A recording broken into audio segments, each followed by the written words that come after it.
Hello guys, ఎలా ఉన్నారు? Welcome back to our channel. Guys, ఒకసారి ఛానల్ ని విజిట్ చేయండి. మీకు కంటెంట్ నచ్చితేనే సబ్స్క్రైబ్ చేసుకోండి. మీ వాల్యుబుల్ సబ్స్క్రిప్షన్ నా ఛానల్ మానిటైజేషన్ కి చాలా యూస్ఫుల్ గా ఉంటుంది. ద లాస్ట్ హౌస్ ఇదొక apocalyptic science fiction thriller cinema. Louis Leterrier direction లో Wagner Moura, Greta Lee main leads లో అయితే యాక్ట్ చేశారు.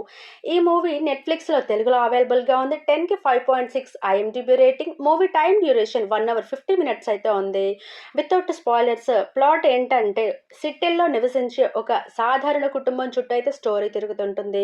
ఒకరోజు అకస్మాత్తుగా వింతైన వర్షం పడుతుంది. ఒక మిస్టీరియస్ ఎక్స్టర్నల్ ఫోర్స్ ఆ ఏరియాలో ఉన్న హౌసెస్ అన్నింటినీ చుట్టుముడుతుంది.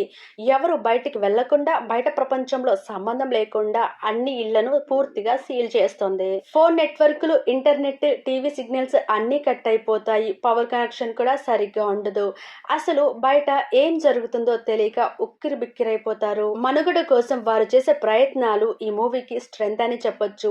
ఇంట్లో ఉన్న కొన్ని సరుకులు, నీటితో వారు ఎలా బ్రతికారు అనేది మూవీలో మెయిన్ థింగ్.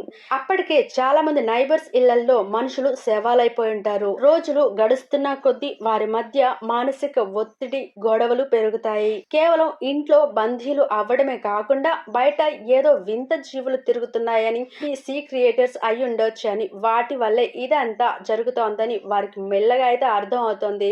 5 సంవత్సరాల తర్వాత అయితే బయటపడతారు. కానీ క్లైమాక్స్ కొంచెం మనకు కన్ఫ్యూజన్ గానే అనిపిస్తుంది. అక్కడక్కడ కొంచెం స్లోగా అనిపిస్తుంది తప్ప పెద్దగా మైనస్లు అయితే ఏమీ లేవు. కొన్ని hug and kiss scenes skip చేస్తే ఫ్యామిలీతో కలిసి చూడొచ్చు.